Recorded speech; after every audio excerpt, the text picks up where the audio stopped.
नमस्कार साथियों, स्वागत है आपका हमारे यूट्यूब चैनल पर। तो अब हम देखेंगे अनुभविक अधिगम सिद्धांत। ठीक है, एक्सपेरिमेंट है ना, और अनुभवजन्य सिद्धांत यानी कि लर्निंग है ना, एक्सपेरिमेंट लर्निंग। ठीक है बेटा, देखो, अधिगम करता किसी विषय वस्तु या कौशल को पढ़कर ही नहीं अपितु प्रत्यक्ष अनुभव की करके सीखता है, मतलब प्रत्यक्ष देख कर सीखता है। ये अपने बेटा कैसे सीखते हैं हम, जैसे कि देखो भाई, हमने टमाटर का चित्र दे दिया और टमाटर के नीचे लिख दिया टमाटर। ठीक है, तो इसको देखकर वो सीख रहा है, यानी कि उसने अनुभव किया है पहले किसी चीज का। ठीक है, टमाटर को देखा हुआ है पहले, लाल टमाटर। ठीक है, अनुभविक अधिगम वह प्रक्रिया है जिसमें बालक पारंपरिक अकादमिक प्रस्तुतियों के बजाय प्रत्यक्ष अनुभव के फलस्वरूप ज्ञान कौशल और मूल्यों को अर्जित करते हैं।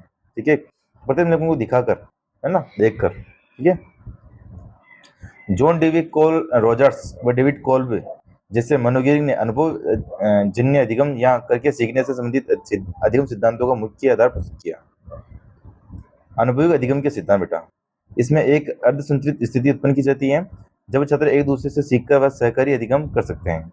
एक दूसरे से सीखकर इन सहकारी अधिगम मतलब कि भी एक दूसरे से सीखकर, है ना। अनुभव अधिगम तब संपन्न होता है जब ध्यानपूर्वक चुने गए अनुभवों के साथ परावर्तन और आलोचनात्मक विश्लेषण संश्लेषण को अपनाया जाता है। ये आप अनुभव करोगे किसी चीज को, तो उसकी विश्लेषण करोगे, उसको तोड़ोगे, उसको संश्लेषण के जोड़ोगे, उसको तोड़ मोड़ के जो सीखोगे ना, तो वो अनुभव अधिगम सिद्धांत है। ठीक है, इसमें कुंभा के बारे में बोल दो तो कुंभा के बारे में कोई नीचे से अलग बताएगा, कोई ऊपर से अलग बताएगा, तो यानी कि आलोचना मतलब उसकी बुराई भी बताएगी, कोई अच्छी भी बताएगा। ठीक है, अनुभव की संरचना इस प्रकार की जाती है कि छात्र पहल कर पाए, निर्णय ले पाए तथा परिणामों के स्वरूप स्वयं जवाबदेह हो।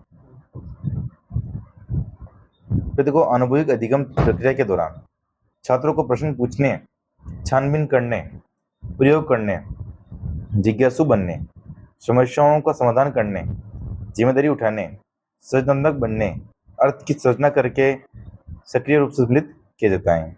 यूनिवर्सिटी में क्या समस्याओं को आएगी आपके सामने, उसको हम सोल्व करेंगे, जिम्मेदारी उठाएंगे अपन, और सृजनात्मक बनने में सृजनात्मक मतलब कुछ चीज का निर्माण करेंगे, है ना। तो अनुभव अधिगम सिद्धांत लगेगा, मतलब कि अनुभव काम में आएंगे, है ना। अनुभविक अधिगम में अन्वेषणकर्ता की भूमिका यानी कि शिक्षक की भूमिका बेटा क्या होगी। ठीक है, समस्या प्रस्तुत करना, आगे हमने समस्या देंगे तो इसमें सीमा निर्धारित करेंगे, भाई आपको इस चीज का प्रयोग करके ये चीज सॉल्व करनी है ना। तो सीमा निर्धारित होगी ना आपके सीमा। उपयुक्त अनुभव प्रदान करेंगे, आपको अनुभव प्रदान करेंगे, इस टाइप से आपको ये काम करना है ना।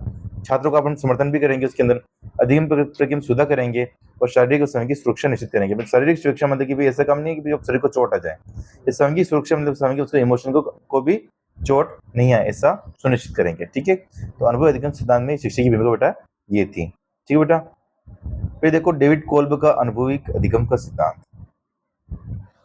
कोल्ब ने अनुभविक अधिगम के क्षेत्र में अपने कार्य का आधार जॉन डीवी पियाजे व लेविन को माना है। ये सिद्धांत दो चक्रों पर कार्य करता है बेटा, चार अवस्थाओं व स्तरों का अधिगम चक्र, चार प्रकार की अधिगम शैलियां। ठीक है बेटा, देखो, अनुभविक अधिगम चक्र चार अवस्थाएं होती बेटा इसकी, है ना।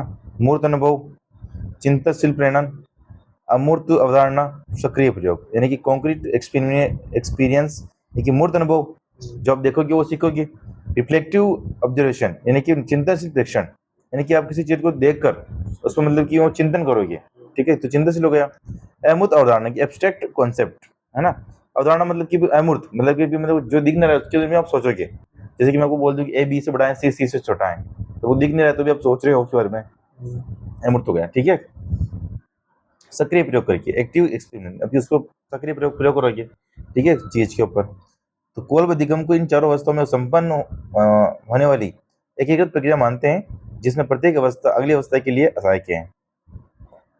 इस अधिगम चक्र में व्यक्ति किसी भी अवस्था में सम्मिलित हो सकता है तथा क्रम से इसे पूरा कर सकता है बेटा, है ना। फिर देखो, अधिगम की शैलियां, है ना, लर्निंग स्टाइल। ये चार प्रकार की अधिगम शैलियां अधिगम चक्र पर निर्धारित है बेटा। मूर्त अनुभव आपको होगा जिसमें वो सक्रिय प्रयोग करेगा, उसमें चिंतनशील करेगा कि मैं आपको बोल दूं बेटा कि ये किताब है या कुछ भी है, ऐसी चीज दे दूं, मैं बोल दूं कि लो ये ठीक करनी है आपको मोटरसाइकिल, तो उसके ऊपर सक्रिय प्रयोग करोगे और आपको इसमें माइंड भी प्रयोग करोगे ना, इसमें क्या खराबी हो रही है, तो चिंतनशील करोगे ना, करोगे उसके ऊपर।